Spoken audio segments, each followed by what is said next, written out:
এটা কি নতুন খবর নাকি? যারা খাওয়াচ্ছেন তাদের কারোর বাড়ির ছেলে মেয়েরা, ভাইপোরা, নাতিপুতিরা কেউ মিড ডে মিল নির্ভর সরকারি স্কুলে যান না, সব সিবিএসসি স্কুলে যায়। তারা বার্গার খায়, স্যান্ডউইচ খায়, দামি কেক খায়, ক্যাডবেরি খায়, চকলেট খায়, ফলের জুস খায়।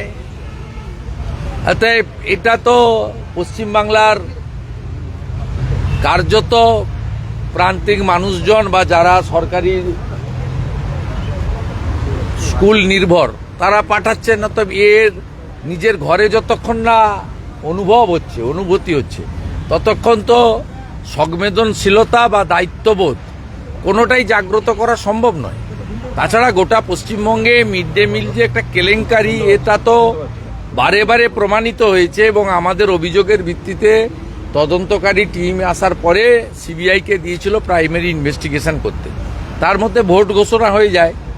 আমি আবার ধর্মেন্দ্র প্রধানজিকে ওই বিষয়টা তুলব যে মিড ডে মিলের সিবিআই তদন্তের অগ্রগতিটা কি।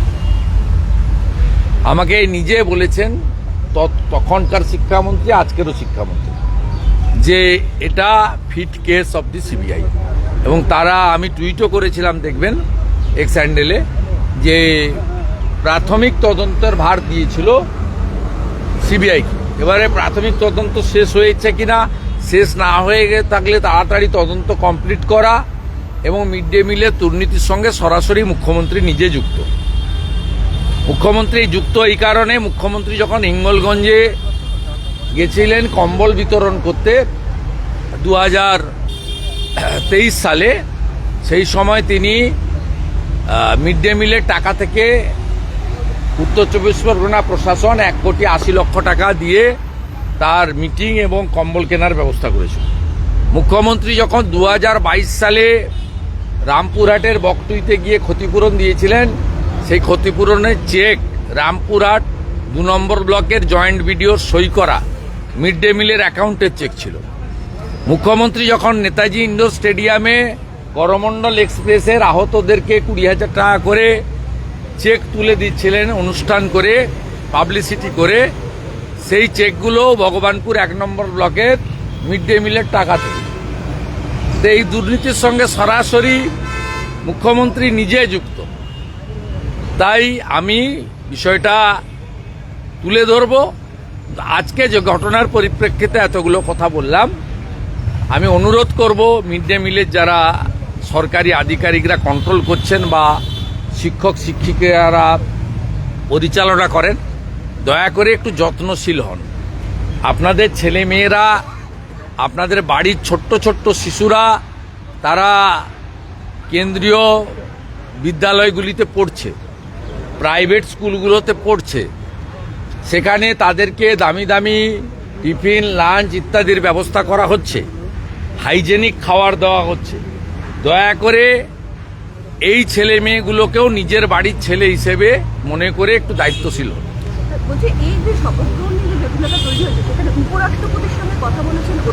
কোনো লাভ হবে না, কোনো লাভ হবে না, বেকার করছেন। অধ্যক্ষ মহোদয় তার ক্ষমতার বলে এবং আইনের সুযোগ নিয়ে এই প্রথমবার 84 সালের উদাহরণ দেন। 84 সালে ইন্দিরা গান্ধী মারা গেছিলেন, দেশে অস্থির অবস্থা ছিল, তার সঙ্গে তো 2024-এর তুলনা হয় না। আপনি আপনার আইনের সুযোগ নিয়ে যে রাজ্যপাল মহোদয়ের বক্তৃতা দিয়ে বাজেট অধিবেশন শুরু করেননি। আপনি যদি আপনার আইনের মধ্যে থেকে ঠিক করে থাকেন গভর্নর যা করছে তার সাংবিধানিক দায়িত্ব এবং ক্ষমতার মধ্যে ঠিক কাজ করছে,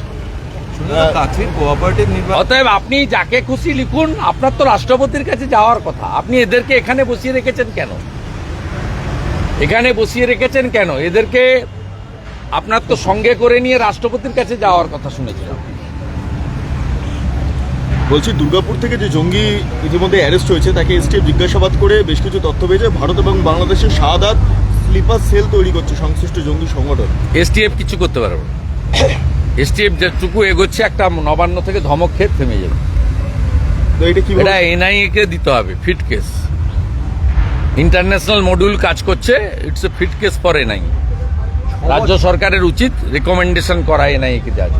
6 বছর ধরে হাওড়া পুরসভার ভোট হচ্ছে এবং 15টা পুরসভা আছে যাদের দীর্ঘদিন ধরে ভোট ডিউ হয়ে রয়েছে এবং মুখ্যমন্ত্রী গতকাল খুব স্পষ্ট করে দিয়েছেন যে তিনি একসাথে ভোট করবেন, এক্ষুনি ভোটের পথে হাঁটবেন। কি বলবেন?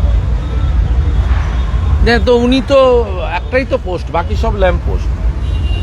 উনি ভোটও করবেন এবং এমন ইভিএম পাঠাবেন যেটাই ভিভিপ্যাট নেই। ভিভিপ্যাট ছাড়া ইভিএম যে ফ্রড, তা আমার কথা না, উচ্চতর আদালতের কথা, যে পেপার ট্রোল ছাড়া ইভিএম ফ্রড। এবং ফ্রড বলেই 22 সালে যে পুরসভাগুলো জিতেছিলেন, এবারে সব পুরসভা বিজেপি জিতেছে। কলকাতা পুরসভাতে 54টা ওয়ার্ডে বিজেপি লিড করে এবং মুখ্যমন্ত্রী নিজে তার গরিষ্ঠ ওয়ার্ডে হেরেছেন, তার ভবানীপুর বিধানসভাতে 9টার মধ্যে 5টা কেন্দ্রে। স্বাভাবিকভাবে তিনি ছাপ্পা ভোট কখন দিতে পারবেন, কখন এসডিও ডিএমদের দিয়ে, পুলিশদের, আইসিদের দিয়ে ইভিএম বদলাতে পারবেন, সেদিন তিনি ভোট করবেন। এখানে তো বলার কিছু নেই। একটা মুখ্যমন্ত্রী মিউনিসিপ্যালিটির চেয়ারম্যান ওসিআইসিদের ডেকে মিটিং করছেন, ভার্চুয়ালি হোক অ্যাকচুয়ালি হোক, এটা কি উনার কাজ নাকি?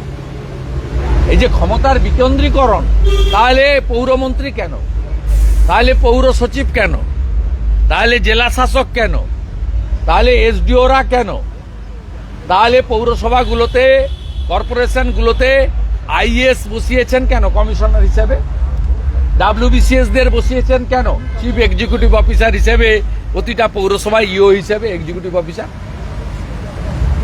আপনি আপনার নির্দেশ আপনি মুখ্য সচিবকে, পৌর নগর উন্নয়ন সচিবকে, আপনার কলিগ জুনিয়র মিনিস্টারকে আপনি দেবেন। রাজ্যে 60টা ইম্পর্টেন্ট দপ্তর রয়েছে, 10.5 কোটি 11 কোটি জনগণ। ফেডারেল স্ট্রাকচারের কথা বলেন, আপনি ওসিআইসিদের ডেকে, চেয়ারম্যানদের ডেকে ধমকাচ্ছেন। এটা কি মুখ্যমন্ত্রীর কাজ নাকি? কমপ্লিটলি মিডিয়া ফোবিয়া এবং ব্যাকফায়ার করে গেছে। এবং আপনার লোকরা যেভাবে নোটিশ ছাড়া করেছে, বেহালার লোকেদের চোখের জল, বিধাননগরের গরিব মানুষগুলোর চোখের জল, রামপুরহাটের হকারদের আর্তনাদ, বোলপুরে ওই 2টো বাচ্চা স্কুল থেকে ফিরে বাবার দোকানের সামনে বসে অজস্র কান্না। এই জলে, এই চোখের জলে আপনাকে ভেসে যেতে হবে। আর আপনি বলছেন জমি উদ্ধার করবেন। আপনি নিজে কালীঘাটের টালিনালার জমি জবরদখল করে নিজের বাড়ি এক্সটেনশন করিয়েছেন, মিটিং হল তৈরি করেছেন। এখনই আমার সঙ্গে চলুন, 10 বছর আগে কালীঘাটের নালা কি ছিল, আজকে কি হয়েছে চোখের সামনে দেখিয়ে দিতে পারি আমি। জবরদখলকারী যদি কেউ হয়, নালা ক্যানেল যদি কেউ বন্ধ করে থাকে, ইরিগেশন যদি বন্ধ করে থাকে, তার নাম মমতা ব্যানার্জি এবং তার পরিবার। আপনাকে দেখে সুজিত বোস ওখানে লেক টাউনে দত্তাবাদে নিকাশি বুঝিয়ে প্লট করে কোটি কোটি টাকায় জমিগুলো বেচেছে। তাই সুজিত চোর আর আপনি সাধু, এটা হতে পারে না। এক যাত্রায় পৃথক ফল হতে পারে না। রায়গঞ্জের চিকিৎসকরা, রায়গঞ্জের চিকিৎসক কোঅপারেটিভ নির্বাচনে কি আপনি লড়াই তো দীর্ঘদিন করতেন, এখন আর লড়াই তো করার বিষয় নেই? এটা আলোচনার বিষয় নয়, এটা প্রাইমারি সমবায় সমিতি নিয়ে আলোচনার জায়গায় না। আর ওখানে প্রতীক দিয়ে লড়াই হয় না। ওখানে তো জনগণ লোকসভা ভোটে বলে দিয়েছে পূর্ব মেদিনীপুর কার সঙ্গে আছে। অধিকারী মুক্ত করতে গেছিলেন পিসি আর ভাইপো, পিসি ভাইপো মুক্ত হয়েছে পূর্ব মেদিনীপুর। 16টা বিধানসভার 15টা আমাকে দিয়েছে লোক, 2টো লোকসভা আমাকে দিয়েছে। প্রমাণ হয়ে গেছে, আর প্রমাণ আপনাদের নিতে হবে না।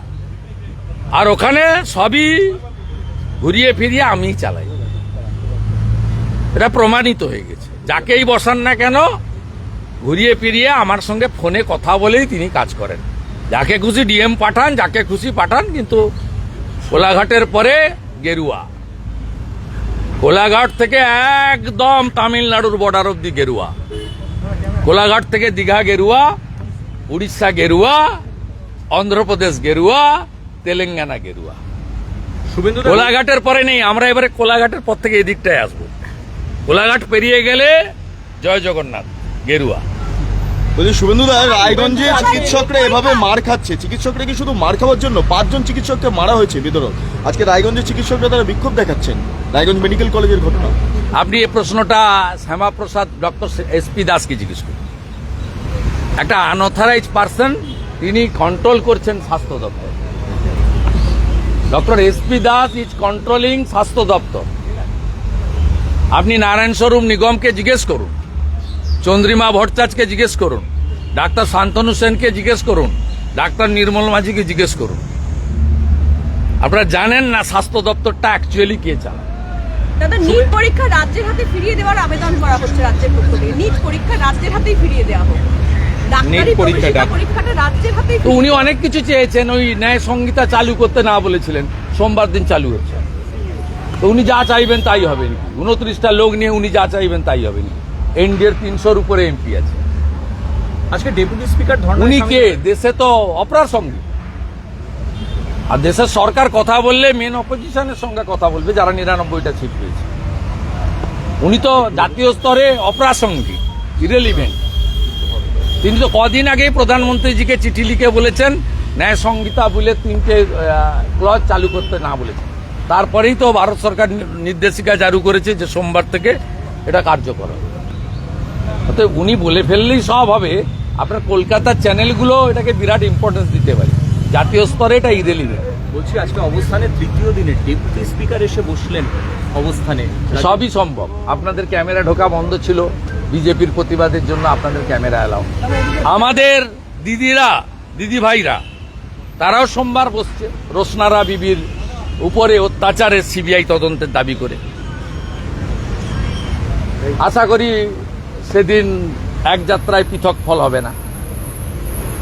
মাননীয় অধ্যক্ষ দুটো চোখ খোলা রাখবেন, একটা চোখ অন্তত বন্ধ করবেন না। আর যদি সেটা হয় তাহলে কি হবে? হ্যাঁ, আর যদি সেটা হয়, সেটা যেমন হবে তেমন ব্যবস্থা হবে। তো কন্টিনিউয়াস প্রসেস। অধ্যক্ষকে জানিয়েছেন অবস্থানের ব্যাপারে? আমাদের চিফ হুইপ চিঠি পাঠিয়ে দিয়েছেন। তারপরে তো উনি এনাদের দিয়েছেন, আমাদেরও দেবেন। যেমন রাজভবনে উনি পেয়েছিলেন আপনার মহামান্য কলকাতা হাইকোর্ট আন্ডার কনসিডারেশন রেখেছেন। আমি হোপফুল যে আমাকে 1 ঘন্টা হলেও অ্যালাউ করবেন। আপনি বসবেন কবে? কোর্ট যেদিন বলবে, I am ready for it. আমার পূর্ণ আস্থা আছে হাইকোর্ট। Thank you.